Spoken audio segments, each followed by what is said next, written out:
Break ನಂತರ ದುನಿಯಾ ವಿಶೇಷ CM ಗ್ರಹಗತಿ ಕಾರ್ಯಕ್ರಮಕ್ಕೆ ಮತ್ತೆ ಸ್ವಾಗತ. ನಮ್ಮ ಜೊತೆ ಜ್ಯೋತಿಷಿಗಳು ಹಾಗೂ ಸಂಖ್ಯಾಶಾಸ್ತ್ರಜ್ಞರಿದ್ದಾರೆ. ಅವ್ರ ಜೊತೆ ಸಿಎಂ ಭವಿಷ್ಯ ಏನಾಗುತ್ತೆ, ಹೇಗಾಗುತ್ತೆ, ಹಾಗೆ ಅವ್ರಿಗೆ ನಡ್ಕೊಂಡು ಬಂದಿರುವಂತಹ ದಾರಿ ಬಗ್ಗೆ ನಾವು ಮಾತಾಡ್ತಾ ಇದ್ವಿ, ಯಾವ ರೀತಿ ಇದೆ ಅವರ ಜಾತಕ ಅಂತ.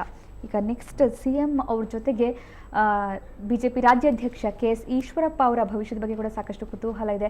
ಯಾವ ರೀತಿ ಅವ್ರ ರಾಜಕೀಯ ಭವಿಷ್ಯ ಏನಾಗುತ್ತೆ, ಯಾವ ರೀತಿ ಇರುತ್ತೆ ಅನ್ನೋದ್ರ ಬಗ್ಗೆ ನನ್ನ ಕುತೂಹಲ ಕೂಡ ಇದೆ, ಹಾಗೆ ಸಾಕಷ್ಟು ವೀಕ್ಷಕರ ಕುತೂಹಲ ಕೂಡ ಇದೆ ಅಂತ ಅನ್ಕೋತೀನಿ. ಯುವರಾಜ್ ಅವರೇ, KS ಈಶ್ವರಪ್ಪ ಅವರ ಜನ್ಮ ದಿನಾಂಕವನ್ನು ನಾನು ಹೇಳೋದಾದ್ರೆ 10/7/1948. ಸೊ ಇವರ ಒಂದು ಜನ್ಮ ದಿನಾಂಕದ ಪ್ರಕಾರ ಇವರ ಭವಿಷ್ಯ ಹೇಗಿದೆ? ಇವ್ರದ್ದು ರಾಶಿ ಪ್ರಕಾರ ನನಗೆ ಸಿಕ್ಕಿರೋ ಮಾಹಿತಿ ಪ್ರಕಾರ ರಾಶಿ ಪ್ರಕಾರ ಕಟಕ ರಾಶಿ, ಇವ್ರದ್ದು ಕಟಕ ರಾಶಿ ಬರುತ್ತೆ. ಬಟ್ ಇವಾಗ ಗುರುಬಲ ಏನಿಲ್ಲ, ಆದರೂ ಜಾತಕ ಎಲ್ಲ ಚೆನ್ನಾಗಿದೆ. ಫುಲ್ ಡೀಟೇಲ್ ನನಗೆ ಅವ್ರಿಗೂ ಫುಲ್ ಡೀಟೇಲ್ ಜಾತಕ ಸಿಕ್ಕಿಲ್ಲ ಅವ್ರದ್ದು. ರಾಶಿ ಪ್ರಕಾರ ನಾನು ರಾಶಿ ಪ್ರಕಾರ ಹೇಳ್ತಾ ಇದ್ದು ಪರವಾಗಿಲ್ಲ, ಜಾತಕ ಚೆನ್ನಾಗಿದೆ. ಈ ಗುರುಬಲ ಇಲ್ಲ, ಗುರುಬಲ ಇಲ್ಲ, ಈ ಗುರುಬಲ ಇಲ್ಲ, ಈ ಗುರುಬಲ ಇಲ್ಲ. ಓಕೆ, ಹಾಗಿದ್ರೆ ಒಂದು ಪ್ರಶ್ನೆ, ಯಡಿಯೂರಪ್ಪ ಅವರ ಈ ಮಹಾನ್ ರಾಜಯೋಗಕ್ಕೂ ಈಶ್ವರಪ್ಪ ಅವರ ಜಾತಕಕ್ಕೂ ಎಲ್ಲದು ಸಮವಾಗಿ ಹೋಲಿಕೆ? ಇಲ್ಲ ಇಲ್ಲ, ಸಿಎಂ ಜಾತಕ ಚೆನ್ನಾಗಿದೆ. ಸಿಎಂ ಒಳ್ಳೆ ಸ್ಟಾರ್ ಜಾತಕ ಅವರು ಸ್ಟ್ರಾಂಗ್ ಇದೆ. ಸೆಕೆಂಡ್ ಲೈನ್ ಅಲ್ಲಿ ಇವ್ರು ಬರ್ತಾರೆ ಅಷ್ಟೇ. ಸೆಕೆಂಡ್ ಲೈನ್ ಅಲ್ಲಿ ಈಶ್ವರಪ್ಪ ಅವ್ರು ಬರ್ತಾರೆ. ಫಸ್ಟ್ ಇದ್ರಲ್ಲಿ ಸಿಎಂ ಜಾತಕ ನಂಬರ್ 1 ಸ್ಟಾರ್ ಜಾತಕ ಅವ್ರದ್ದು. ಓಕೆ, ವಿಜಯ್ ಕುಮಾರ್ ಅವರೇ, ನೀವೇನು ಹೇಳ್ತೀರಾ? ಇಲ್ಲಿ ಪ್ರಶ್ನೆಗೆ ಇದು ನಮ್ಮ ಈಗ ಒಂದು ಟೈಮ್ ಪ್ರಕಾರ ತಗೊಂಡ್ರೆ ಇವ್ರದ್ದು 4ನೇ ಪ್ರಶ್ನೆ ಆಗುತ್ತೆ. 4ನೇ ಪ್ರಶ್ನೆಗೆ ನಂಬರ್ ಅಂತಂದರೆ ನಮ್ಮ 7 ಅಂತ ಹೇಳಿ. ಈ 7ಕ್ಕೆ ಇವರು ಈಶ್ವರಪ್ಪನವ್ರಿಗೆ ಹೆಂಗೆ ಅಂತಂದರೆ ಟೈಮು 50-50. 15 ಅಂದರೆ ಈ ಕಡೆ 7 ಇಲ್ಲ, ಆ ಕಡೆ ಬೀಳು ಇಲ್ಲ. ಈ ಹೌದು, ಅಂದರೆ ಇದೇ ಥರ ಕಂಟಿನ್ಯೂಸ್ ಆಗುತ್ತೆ. ಇವಾಗ ಇವರು ಅಧಿಕಾರ ಏನಿಲ್ಲ ಅಂದರೆ ಕಂಟ್ರೋಲ್ ಹೆಂಗೆ ಅಂದರೆ ಈ ಕಡೆ ಕಂಟ್ರೋಲ್ ತಪ್ಪುದು ಇಲ್ಲ, ಈ ಕಡೆ ಕಂಟ್ರೋಲ್ ಬರೋದು ಇಲ್ಲ. ಈ ಒಂದು ಹೌದು, ಅಂದರೆ ಆ ಥರ ಆಗುತ್ತಿದೋ ಅಂದರೆ ಬ್ಯಾಡ್ ಟೈಮ್ ಅಂತ ಏನಿಲ್ಲ ಇವರಿಗೆ. ಓಕೆ, ನೆಕ್ಸ್ಟ್ ಈಗ ಇನ್ನೊಂದು ಕುತೂಹಲದ ವಿಷಯ, ಯಾಕಂದರೆ ಈಗ ನಡೀತಿರುವಂಥ ರಾಜಕೀಯ ಬೆಳವಣಿಗೆ ನೋಡ್ತಾ ಇದ್ರೆ ದೆಹಲಿಗೆ ಮಾಜಿ ಮುಖ್ಯಮಂತ್ರಿ HD ಕುಮಾರಸ್ವಾಮಿ ದೌಡಾಯಿಸಿದ್ದಾರೆ. ರೆಸಾರ್ಟ್ ರಾಜಕೀಯ ನಡೆಯಬಹುದು, ಏನೇನೋ ಆಗಬಹುದು ಮುಂದೆ. ಸೊ HD ಕುಮಾರಸ್ವಾಮಿ ಅವರ ಜನ್ಮ ದಿನಾಂಕವನ್ನು ಹೇಳ್ತೀನಿ ನಾನು, ಅವರ ಜಾತಕ ಹೇಗಿದೆ ಅಂತ ಹೇಳಿ. 16/12/1959, ಡಿಸೆಂಬರ್ 16. ರಾಶಿ ಮಿಥುನ. ಹೌದು, 16/12/1959 ಮಿಥುನ ರಾಶಿ ಬರುತ್ತೆ. ಈಗ ರಾಶಿ ಪ್ರಕಾರ ಟೈಮ್ ಚೆನ್ನಾಗಿದೆ ಅವರಿಗೆ. ಗುರುಬಲ, ಸಂಪೂರ್ಣ ಗುರುಬಲ ಇದೆ ಕುಮಾರಸ್ವಾಮಿ ಅವರು. ಈಗ 1 ಇಯರ್ ಸಂಪೂರ್ಣ ಗುರುಬಲ ಇದೆ. ಗುರುಬಲ ಇದ್ದವ್ರು ಏನೇನೋ ಆಗಬಹುದು ಅಲ್ಲ, ಬರೀ ಗುರುಬಲ ಇದೆ. ದಶಾಭುಕ್ತಿ ಎಲ್ಲ ನೋಡ್ಬೇಕಲ್ಲ, ದಶಾಭುಕ್ತಿ ಯಾವ್ದು ನಡೀತಾ ಇದೆ ಪ್ರತಿಯೊಂದು ನೋಡ್ಬೇಕು. ಇವ್ರು ಇದ್ರಲ್ಲಿ ಏನಂದ್ರೆ ಮೈನ್ ಅವ್ರ ತಂದೆ ಜಾತಕದ ಮೇಲೆ ಸಂಪೂರ್ಣ ನಡೀತಾ ಇತ್ತು ಇವ್ರಿಗೆ. ಆಕ್ಚುಲಿ ಹೇಳ್ಬೇಕಂದ್ರೆ ದೇವೇಗೌಡರದು ಮಹಾನ್ ರಾಜಯೋಗ ಜಾತಕ ಅವ್ರದ್ದು ಅಷ್ಟೇನೆ. ಅವ್ರದ್ದು ಕರ್ಕ ಲಗ್ನ ಆಗಿ 11ನೇ ಮನೆ ಸೂರ್ಯ ಶುಕ್ರ ಇದ್ರು ನೋಡಿ. ಅವರು ಭಾರತ ದೇಶದ ಪ್ರಧಾನಿ ಆಗ್ಬಿಟ್ರು. ಶುಕ್ರ ದಶ ನಡಿಬೇಕಾದ್ರೆ 20 ವರ್ಷ ಶುಕ್ರ ದಶ ನಡೀತು ದೇವೇಗೌಡರಿಗೆ. 86 to 2006 ಆ ಶುಕ್ರ ದಶ ನಡೆದಾಗಲೇ ಅವ್ರು ಮುಖ್ಯಮಂತ್ರಿ ಆದರು, ಪ್ರಧಾನಮಂತ್ರಿ ಆದರು. ಕುಮಾರಸ್ವಾಮಿನೂ ಮುಖ್ಯಮಂತ್ರಿ ಆದರು.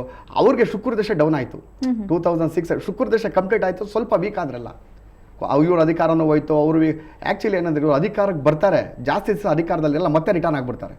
ವಿಜಯ್ ಕುಮಾರ್ ಅವರೇ, ಏನು ಹೇಳ್ತೀರಾ? ಇಲ್ಲಿ ನೋಡಿ, 5ನೇ ಪ್ರಶ್ನೆಯಲ್ಲಿ ಕುಮಾರಸ್ವಾಮಿಗೆ ಬ್ಯಾಡ್ ಟೈಮ್ ಅಂತ ಹೇಳ್ಬೋದು. ಆಮೇಲೆ ಅಧಿಕಾರ ಚೀಫ್ ಮಿನಿಸ್ಟರ್ ಒಂದೇ ಸಾರಿ ಅಧಿಕಾರ ಮತ್ತೇನು ಬರಲ್ಲ, ಮತ್ತೆ ಬರಲ್ಲ ಇಲ್ಲ. ಹೌದು, ಇಲ್ಲಿ ಜಾತಕದಲ್ಲಿ ಇವರು ಮುಖ್ಯಮಂತ್ರಿ ಆಗೋ ಯೋಗ ಇಲ್ಲ ಅಂತ ಇಲ್ಲ, ಆಗುವಂತ ಪ್ರಧಾನಮಂತ್ರಿ ಆಗೋ ಯೋಗ ಅಲ್ಲ ಮೇಡಮ್. ಹಂಗಾರೆ ಅದಕ್ಕೆ ಅವ್ರ ಪಾರ್ಟಿಲಿ ದೊಡ್ಡರಾಗಿರ್ಬೋದು, ಜಾತಕದಲ್ಲಿ ಅವ್ರಿಗಿದೆ ಯಾವುದೋ ಪಾರಿಜಾತ ಯೋಗ, ಜಾತಕದಲ್ಲಿ ಪಾರಿಜಾತ ಯೋಗ ಇದೆ. ಅಂದ್ರೆ ಆ ಯೋಗ ಇದ್ರೆ ಏನಾಗುತ್ತೆ? ಪಾರಿಜಾತ ಇದ್ರೆ ಪಾರ್ಟಿ ಒಳಗೆ ಇದಾಗಿರ್ಬೋದು, ಅಂದ್ರೆ ಕಂಟ್ರೋಲ್ ಮಾಡೋ ಸರ್ಕಾರ ಕಂಟ್ರೋಲ್ ಮಾಡುವಂತ ಒಂದು ಇವ್ರು ಬರ್ಬೋದು ಇವ್ರಿಗೆ. ಅಂದ್ರೆ ಇವರೇ ಮತ್ತೆ ಸರ್ಕಾರ ಬೀಳ್ಸೋಕ್ ಗೊತ್ತಿರತ್ತೆ, ಮಾಡೋಕ್ ಗೊತ್ತಿರಲ್ಲ ಅಂತ ಕಂಟ್ರೋಲ್ ಮಾಡ್ಬೋದು ಅಷ್ಟೇ, ಹೆಂಗ್ ಬೇಕಾದ್ರೆ ಹಂಗೆ. ಅಂದ್ರೆ ಅಧಿಕಾರಕ್ಕೆ ಬರೋದಿಲ್ಲ ಅಂತ ಹೇಳಿ. ಅಧಿಕಾರ ಹೇಳಿ ಸ್ಟಾರ್ ಅನ್ನೋದು ಒಂದೇ ಸಾರಿ ಮನುಷ್ಯರಿಗೆ. ಇವರು ಮತ್ತೇನು ಆಗೋದಿಲ್ಲ. ಇವ್ರ ಪಾರ್ಟಿ ಒಳಗೆ ಒಳ್ಳೆ ಪೊಸಿಷನ್ ಇರ್ಬೋದು ಆ ಪಾರಿಜಾತ ಯೋಗದಲ್ಲಿ. ಅದನ್ನ ಮತ್ತೆ ಅಮಲಯೋಗ ಜಾತಕದಲ್ಲಿ, ಅಮಲಯೋಗ ಜಾತಕದಲ್ಲಿ ಆ ಗುರು ಅಮಲಯೋಗದಲ್ಲಿ, ಅಮರಯೋಗ ಅಂದ್ರೆ ಅಮಲಯೋಗ ಅಂತ, ಅಮಲಯೋಗ ಅಂತಂದ್ರೆ ಜಾತಕದಲ್ಲಿ ಅಂದ್ರೆ ಎಲ್ಲ ಇದ್ದಂಗೆ ಏನು ಇರೋದಿಲ್ಲ ಅಂತ. ಎಲ್ಲ ಇರುತ್ತೆ ಅಧಿಕಾರ, ಅಂದ್ರೆ ದುಡ್ಡೆಲ್ಲ ಇರುತ್ತೆ, 1000 ರೂಪಾಯಿ ಇರುತ್ತೆ, 10 ರೂಪಾಯಿ ಚೇಂಜ್ ಇರೋದಿಲ್ಲ. ಇವ್ರ ಪರಿಸ್ಥಿತಿ ಹೆಂಗಿದ್ರೆ 1000 ರೂಪಾಯಿ ಇರುತ್ತೆ, ರಿಕ್ಷಾದಲ್ಲಿ ಹೇಳಿದ್ರೆ 10 ರೂಪಾಯಿ ಇರೋದಿಲ್ಲ. ಇದು ನಿಜನೇ. ಈಗ ಒಬ್ಬರ ಬಗ್ಗೆ ಏನಿದೆ ಅದನ್ನ ಹೇಳ್ಬೇಕು ಹೊರತುವೆ ನಾವು ಇವತ್ತು ನೋಡಿ, ಈಗ ಎಕ್ಸಾಂಪಲ್, ಈಗ ಇನ್ನು ಮೊನ್ನೆ ಎಲೆಕ್ಷನ್ ಆಯಿತು, ಯಾರು ಅನ್ಕೊಂಡಿರಲಿಲ್ಲ ಇದು ಹೋಗುತ್ತೆ ಎಲೆಕ್ಷನ್ನಲ್ಲಿ, ಚನ್ನಪಟ್ಟಣ ಹೋಗುತ್ತೆ ಅಂತ. ಬಾಕಿದಲ್ಲೇ ಬಿಡಿ, ಅದು ಚನ್ನಪಟ್ಟಣ ಎಕ್ಸಾಂಪಲ್ ಅಂತ ಹೇಳ್ತೀರಾ? ಹೌದು, ಎಕ್ಸಾಂಪಲ್ ಅಂತ. ಯೋಗ ಹಂಗೆ ಆಗುತ್ತೆ ಮೇಡಮ್. ಇದು ಈ ಸರಿ ಸೋಲ್ಬೋದು, ಮುಂದ್ಸರಿ ಗೆಲ್ಬೋದು, ಅದು ಬೇರೆ. ಈಗ ಪ್ರೆಸೆಂಟ್ ಕುಮಾರಸ್ವಾಮಿ ಅವರು ಅಧಿಕಾರಕ್ಕೆ ಬರ್ತಾರೆ ಅಂತ ಅವ್ರ ಪಾರ್ಟಿಯವರೆಲ್ಲ ಅನ್ಕೋತಾರೆ, ಅದೇ ಬರಲ್ಲ ಇರ್ಬೋದು. ಇಲ್ಲ, ಅಧಿಕಾರಕ್ಕೆ ಬರುವ ಅವಕಾಶ ಇಲ್ಲ ಮೇಡಮ್. ಓಕೆ, ಸರಿ. ಈಗ ಡಾಕ್ಟರ್ ಜಿ ಪರಮೇಶ್ವರ್, KPCC ಅಧ್ಯಕ್ಷರು, ಈ ಕಾಂಗ್ರೆಸ್ ಒಂದು ರೀತಿಯಲ್ಲಿ ಹೇಗೆ ಹೇಳಬೇಕು ಅಂದರೆ ಆಗ್ತಾ ಇಲ್ಲ, ಮುಂದೆ ಬರೋದಕ್ಕೆ ಕಷ್ಟ ಆಗ್ತಾ ಇದೆ ಸ್ವಲ್ಪ ಸದ್ಯ ನೋಡ್ತಾ ಇದ್ರೆ, ಪರಿಸ್ಥಿತಿ ನೋಡ್ತಾ ಇದ್ರೆ. ಡಾಕ್ಟರ್ ಜಿ ಪರಮೇಶ್ವರ್ KPCC ಅಧ್ಯಕ್ಷರು ಹೇಳಿದ್ರೆ ಒಂದು ರೀತಿಯಲ್ಲಿ ಆ ಒಂದು ಪಕ್ಷಕ್ಕೆ ಮಂತ್ರಿ ಇದ್ದಂಗೆ. ಸೊ ಹೇಗೆ ಇದು? ಅವರ ಜನ್ಮ ದಿನಾಂಕ 6/8/1951, ಸಿಂಹರಾಶಿ. 6/8/1951 ಸಿಂಹ ರಾಶಿ. ನನಗೆ ಗೊತ್ತಿರೋ ಮಾಹಿತಿ ಪ್ರಕಾರ ಕರೆಕ್ಟ್ ಡೇಟೇನೆ. ರಾಶಿ ಮಾತ್ರ ಸಿಂಹನೇ. ಯಾವ ಲಗ್ನ ಅಂತ ಅಷ್ಟೊಂದು ಡೀಟೇಲ್ ಆಗಿಲ್ಲ, ಲಗ್ನ ಗೊತ್ತಿಲ್ಲ. ಬಟ್ ಸಿಂಹ ರಾಶಿ ಆಗಿರೋದ್ರಿಂದ ಈಗ ಗುರುಬಲ ಬಂದಿದೆ ಅವ್ರಿಗೆ. ಸಿಂಹ ರಾಶಿ ಆಗಿರೋದ್ರಿಂದ ಗುರುಬಲ ಬಂದಿದೆ. ಬಟ್ ಡಿಸೆಂಬರ್ ಆದಮೇಲೆ ಅವ್ರಿಗೆ ಒಳ್ಳೆ ಟೈಮು. 7.5 ಕಂಪ್ಲೀಟ್ ಆಗಬೇಕು. ಇವಾಗ ಆ್ಯಕ್ಚುಲಿ ಅವ್ರಿಗೆ 7 ವರ್ಷ ಸಿಂಹ ರಾಶಿಗೆ 7.5 ನಡೀತಾ ಇದೆ.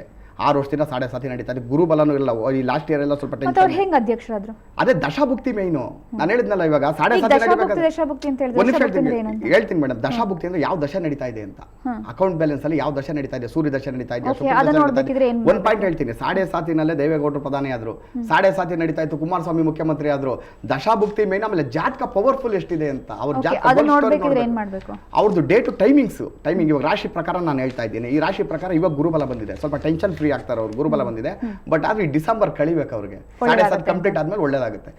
ಇಲ್ಲ, ಯಾಕೆಂದರೆ ಈಗ ನೀವು ಕೇಳಿದ ಟೈಮ್ ಪ್ರಕಾರ ಇದು 6ನೇ ಪ್ರಶ್ನೆ ಆಗುತ್ತೆ. ಇವ್ರಿಗೆ ಟೈಮ್ ಚೆನ್ನಾಗಿದೆ ಅಂತ ಹೇಳ್ಬೋದು. ಪೀರಿಯಡ್ ಚೆನ್ನಾಗಿದೆ. ಇವರೊಬ್ಬರು ವೈಯಕ್ತಿಕವಾಗಿ ಚೆನ್ನಾಗಿದೆ. ಹೌದು, ಈ ಕಂಪೇರ್ ಮಾಡಿದ್ರೆ ಕುಮಾರಸ್ವಾಮಿಗಿಂತ ಇವರು ಟೈಮ್ ಚೆನ್ನಾಗಿದೆ. ಹಾಗಂದ್ರೆ ಅವೆರಡು ಕಂಪೇರ್ ಮಾಡಿದ್ರೆ ಇವರ ಟೈಮ್ ಚೆನ್ನಾಗಿದೆ. ಹಾಗೆ ಯಡಿಯೂರಪ್ಪ, ಕುಮಾರಸ್ವಾಮಿ, ಪರಮೇಶ್ವರ್ 3 ಜನರಲ್ಲಿ ಯಾರು ಟೈಮ್ ಜಾಸ್ತಿ ಚೆನ್ನಾಗಿದೆ? ಅಲ್ಲ, ಇದರಲ್ಲಿ ಯಡಿಯೂರಪ್ಪಂಗೆ ಚೆನ್ನಾಗಿದೆ ಹೇಳಿದಿಲ್ಲ ಫಸ್ಟ್. Next chance Parameshwar. ಹೌದು, ಹಾಗಾಗುತ್ತೆ. ಇಲ್ಲಿ ಚಾನ್ಸ್ ಅಂತಂದರೆ ಅಧಿಕಾರನೇ ಇಂಪಾರ್ಟೆಂಟ್ ಮೇನ್. ಈಗ ಯಾರು ಏನು ಮಾಡಿದ್ರೆ ಎಲ್ಲರೂ ಅಧಿಕಾರಕ್ಕೋಸ್ಕರನೇ ಬರೋದು. ಇಲ್ಲಿ ಆ ಪಾರ್ಟಿ ಈ ಪಾರ್ಟಿ ಪ್ರಶ್ನೆ ಬರೋದಿಲ್ಲ. ಈಗ ನಾವು ಜ್ಯೋತಿಷದ ಹೇಳಿ ನಿಜವಾಗಬೇಕು ಹೊರತು ಈಗ ಅಧಿಕಾರ ಬಂದಿದೆ, ಕೆಪಿಸಿಸಿ ಅಧ್ಯಕ್ಷರಾಗಿದ್ದಾರೆ ಅಂದ್ರೆ ಒಳ್ಳೆದಿದೆ ಅಂತ. ಹೌದು, ಇವ್ರ ಟೈಮ್ ಸಂಕಷ್ಟ ಪ್ರಕಾರ ಇವ್ರ ಟೈಮ್ ಚೆನ್ನಾಗಿದೆ. ಇವರಿಗೆ ಹಂಗೆ ಪ್ರಾಬ್ಲಮ್ ಏನು. ಸರ್ಕಾರ ಮುನ್ನಡೆಸುವಷ್ಟು ಅಧಿಕಾರ ಬರಬಹುದು. ಸರ್ಕಾರದ ಪ್ರಶ್ನೆ ಬರಲಿಲ್ಲ. ಇವ್ರ ಟೈಮ್ ಚೆನ್ನಾಗಿದೆ, ಪಾರ್ಟಿ ಒಳಗೆ ಚೆನ್ನಾಗಿರುತ್ತೆ. ನೀವು ಆಗ ಹೇಳಿದಂಗೆ 1000 ರೂಪೀಸ್ ಇರುತ್ತೆ. ಹೌದು, ಹಾಗೆ ಅದರ ಹಂಗೆ ಇರುತ್ತೆ. ಬ್ಯಾಡ್ ಟೈಮ್ ಅಂತೂ ಇಲ್ಲ ಮ್ಯಾಮ್. ಓಕೆ, ಈಗ ಕಾಂಗ್ರೆಸ್ ಬಗ್ಗೆ ಹೇಳಿದ್ರಿ. ಪರಮೇಶ್ವರ್ ಅವ್ರ ಸ್ಥಿತಿಗತಿ ಚೆನ್ನಾಗಿದೆ ಅಂದರೆ ಭವಿಷ್ಯ ಚೆನ್ನಾಗಿದೆ ಅಂತ. ಎಷ್ಟು ಟೈಮ್ ತನಕ ಚೆನ್ನಾಗಿದೆ ಆ್ಯಕ್ಚುಲಿ? ಇಲ್ಲ, ನೀವು ಕೇಳ್ತಿರೋ ಟೈಮ್ ಪ್ರಕಾರ ಇವ್ರಿಗೆ ಇನ್ನೊಂದು 5-6 ವರ್ಷ ಟೈಮ್ ಚೆನ್ನಾಗಿದೆ. ಹಂಗೆ ಪ್ರಾಬ್ಲಮ್ ಏನಿಲ್ಲ. ಮತ್ತೆ ಓಕೆ, ರಾಜಯೋಗ ಏನಾದ್ರು ಇದೆಯಾ? ಹಂಗೆ ರಾಜಯೋಗ ಅಂತ ಬರೋದಿಲ್ಲ, ಪೀರಿಯಡ್ ಚೆನ್ನಾಗಿದೆ ಅಂತ ಹೇಳ್ಬೋದು ಅಷ್ಟೇ. ಓಕೆ, ಇಬ್ಬರು ಕೂಡ ಇಲ್ಲಿ ತನಕ ಬಂದು ಈ ಒಂದು ಚರ್ಚೆಯಲ್ಲಿ ಭಾಗವಹಿಸಿದ್ರಿ. ಧನ್ಯವಾದ. ತುಂಬ ಥ್ಯಾಂಕ್ಸ್ ಮೇಡಮ್. ವೀಕ್ಷಕರೇ, ಇದು ಇವತ್ತಿನ ದುನಿಯಾ ವಿಶೇಷ ಸಿಎಂ ಗ್ರಹಗತಿ. ಕ್ಷಣದ ಸುದ್ದಿಗಾಗಿ ನೋಡ್ತಾ ಇರಿ ಸುವರ್ಣ ನ್ಯೂಸ್ 24/7.